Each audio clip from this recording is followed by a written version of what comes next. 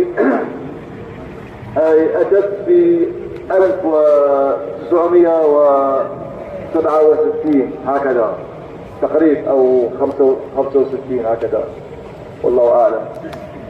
أتت جماعة من باكستان، أتت جماعة على طريق انجلترا، ودخلت من انجلترا الى فرنسا، وبدأت بالشمال وبدأت يزور المسلمين، يكرمهم ويتكلم معهم ويحملهم المسؤولية.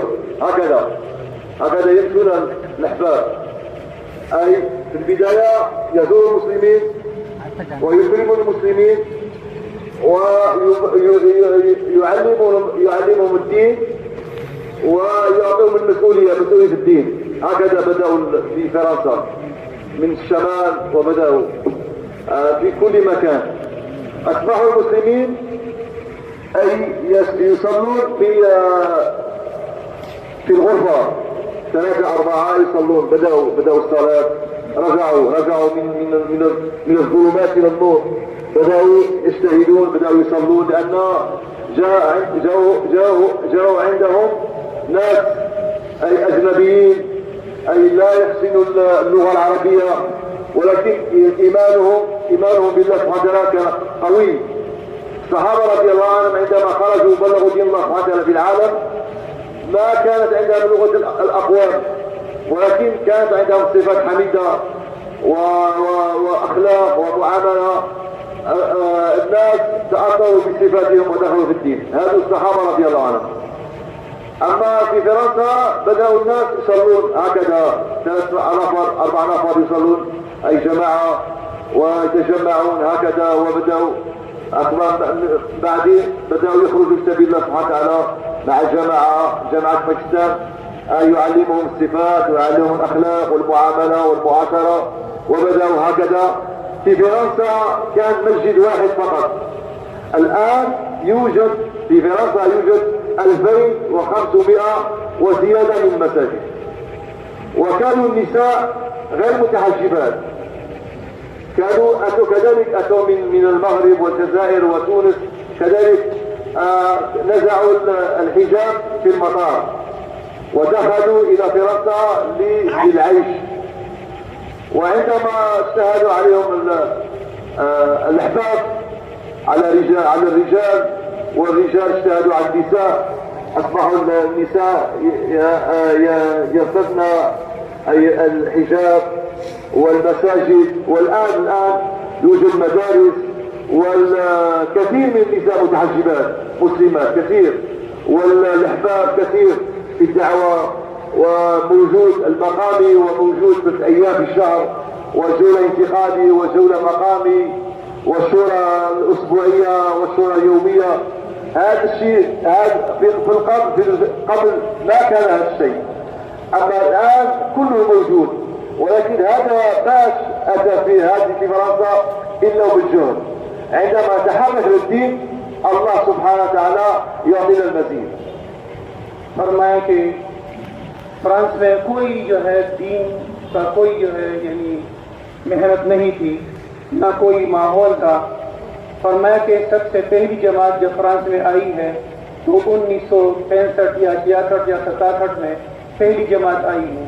وہ بھی انگلینڈ کے راستے سے آئی اور فرانس میں داخل ہوئی، اور انہوں نے شمالی علاقہ جات سے محنت شروع کی. فرانس کے جو شمالی علاقہ ہے وہاں سے انہوں نے محنت کی، لوگوں سے ملے، ملاقاتیں کی، ان کو ترغیب دی، ان کا اکرام کیا اور ان کو قریب کیا، اخلاق سے ملے اور ان کا جو ہے ان سے محبت کی. تو محبت سے، اکرام سے، دعا سے، ترغیب سے لوگوں کو قریب کر دیا. حتیٰ کہ لوگ جو ہیں یعنی حالانکہ بہت سارے لوگ عرب تھے، جیسے پہلے بھی عرض کیا کہ بہت سارے عرب مختلف ممالک تھے اور فرانس آئے دنیا کے کمانے کے لیے، دنیا کے کاموں کے لیے، لیکن کوئی جو ہے دین کی محنت کوئی شکل نہیں تھی اور لوگوں میں نماز بھی بہت کم، ترتیب بہت کم تھی. تو فرمایا کہ انہوں نے لوگوں کو دین پر لانے کی کوشش کی، محنت کی. تو آہستہ آہستہ لوگ نماز پڑھنے لگے. 2 آدمی، 3 آدمی، 4 آدمی کسی کمرے میں، کسی بیٹھک میں جمع ہو کر وہ جماعت کے ساتھ نماز پڑھنا شروع کر دیا. اور جیسے پہلے بھی عرض کیا کہ پہلے ایک مسجد تھی، اب 2500 سے زیادہ مسجدیں فرانس میں ہیں. تو فرمایا کہ پہلے جو مسلمانوں کی عورتیں تھیں وہ بھی جب فرانس میں آتی تھی تو فرانس کے ایئرپورٹ پر وہ اپنے پردہ کو چھوڑ کر آتی تھی. دین کی محنت نہ ہونے کی وجہ مسلمانوں کی عورتیں تھیں، لیکن الحمدللہ محنت ہوئی، جماعتیں آئی، انہوں نے محنت کی، انہوں نے لوگوں سے ملاقاتیں کی، لوگوں کے لیے دعائیں کی، محنت کی، قربانیاں کی، لوگوں کو قریب کیا دین کے. الحمدللہ ان کی محنت کی برکت سے لوگ اللہ کے راستے میں نکلے، ان کا ذہن بن گیا، ان کا رجحان پیدا ہو گیا، ان کے دل کے اندر جو ہے شوق بڑھا، جذبہ بڑھا. تو پھر انہوں نے اپنی مقصودات پر محنت کی. اب الحمدللہ وہاں پر ہزاروں مسجدیں ہیں، اسی طرح مدارس ہیں، باپردہ عورتیں ہیں، عورتوں نے پردہ شروع کیا، لوگوں نے نماز شروع کی، مسجدیں بن گئی، مدرسے بن گئے، لوگوں میں دین کا جذبہ اور لوگ اللہ کے راستے میں نکلے، ملکوں میں سفر کیے. الحمدللہ ماحول بن گیا.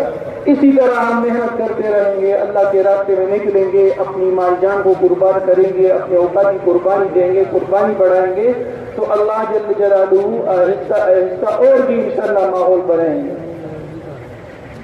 الحمدللہ احبابی اخوانی، نحن الآن العالم ينتظرنا. نحن أمة التبليغ، ليس جماعة التبليغ، نحن أمة التبليغ. كيف هذا الناس يوصل إليهم الخير.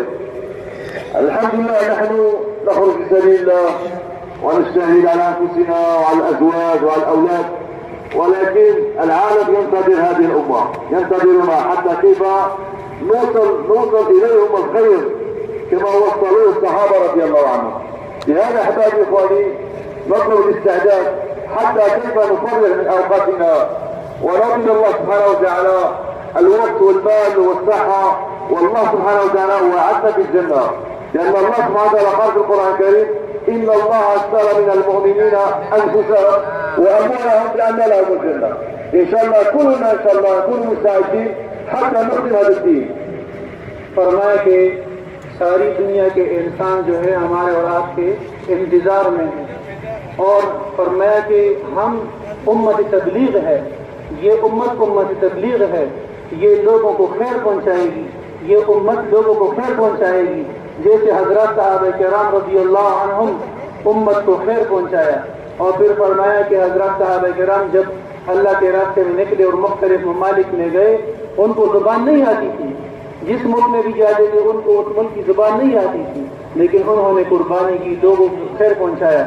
اسی طرح ہم اور آپ بھی مالی قربانی دیں گے، جانی قربانی بھی دیں گے، وقت کی قربانی دیں گے، دل اور دماغ کی قربانی دیں گے، اور ہم اپنے مال جان کو لے کر اللہ کے راستے میں نکلیں گے اللہ کے دین کی محنت کے لیے، کیونکہ اللہ جل جلالہ کا ارشاد ہے جس کا مفہوم یہ ہے کہ ہم نے مومنین کی مال اور جان کو جنت کے بدلے میں خرید لیا ہے۔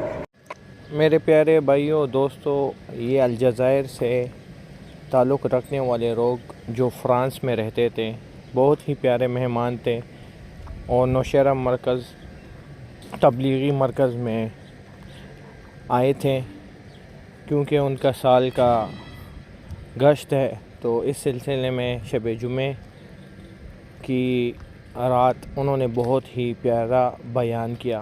عربی میں بتایا جا رہا تھا، کوئی لوگ سمجھ رہے تھے کوئی نہیں سمجھ رہے تھے، تو اس کے لیے دوسرے مولانا صاحب نے ان کی ترجمانی کی اور بہت ہی پیارے الفاظ میں ہمیں اچھی باتیں بتائی۔ بس یہی زندگی کا مقصد ہے، دیکھ لیں میرے بھائیوں بزرگوں کہ لوگ کہاں سے آ رہے ہیں اور کہاں پہ جا رہے ہیں، اور ہم لوگ ہیں کہ بس اپنی تبلیغی مرکز نوشہرہ تک نہیں جا سکتے، تو ہمیں زندگی کو مختصر کرنا ہوگا، کیونکہ مختصر ہی ہے، اور نماز قائم کرنا ہوگا۔ جزاک اللہ۔